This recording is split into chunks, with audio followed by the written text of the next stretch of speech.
क्या हो अगर एक दिन जंगल का पेड़ आपसे बात करने लगे और वो आपको जादू से सिखाए कि दया ही सबसे बड़ी ताकत है।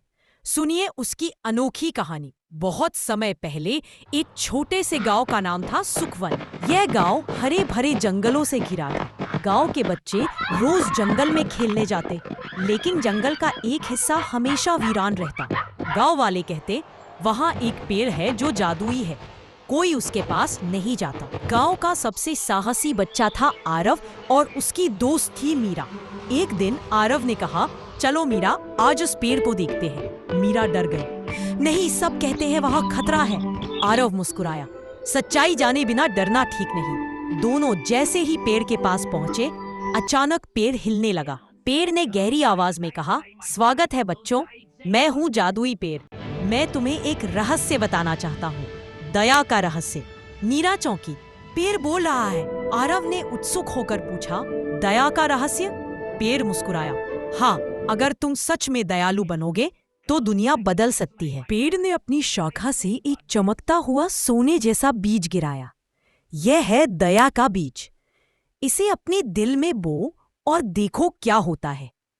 मीरा ने कहा, लेकिन हम बीज दिल में कैसे बो सकते हैं? पेड़ ने कहा, दया का बीज कर्म से उगता है। जब तुम दूसरों की मदद करोगे तो ये बीज खिल उठेगा। अचानक पेड़ ने अपनी जड़ों से एक जादुई खिड़की खोली।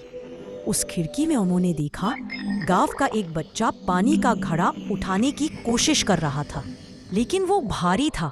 बाकी बच्चे हंस रहे थे, कोई मदद नहीं कर रहा था।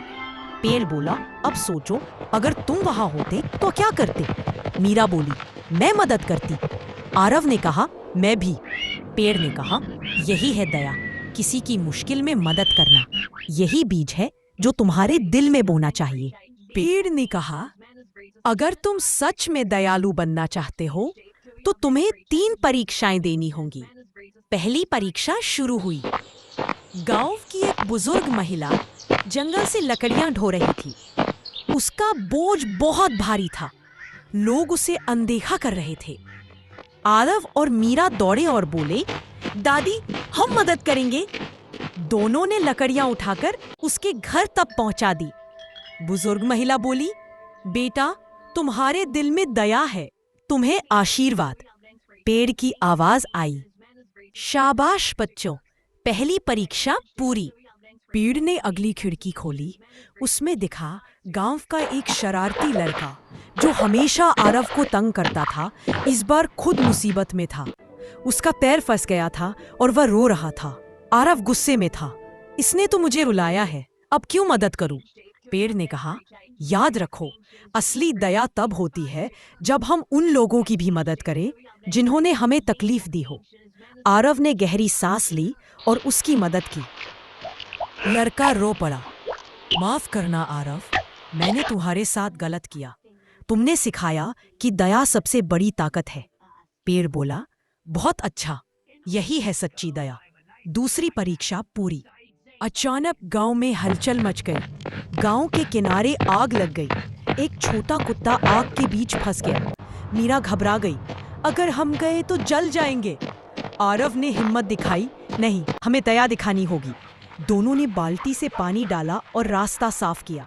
उन्होंने कुत्ते को बाहर निकाल लिया। पूरा गांव तालियां बजाने लगा। पेड़ चमक उठा, शाबाश बच्चों, तुमने साबित कर दिया कि दया ही असली जादू है। तीसरी परीक्षा भी पूरी। पेड़ ने अपनी शाखाओं से सुनहरे फूल बरसाए। यह है तुम्हारा इनाम। अब जब भी तुम दया करोगे तुम्हें खुशी और आशीर्वाद मिलेगा। यही जीवन का सबसे बड़ा खजाना है। गांव वाले इकट्ठा हुए। उन्होंने आरव और मीरा से सीखा कि दया से बड़ा कोई जादू नहीं। धीरे धीरे गांव बदल गया। लोग एक दूसरे की मदद करने लगे। पेड़ ने बच्चों से कहा, याद रखो, दया से दिल बड़ा होता है।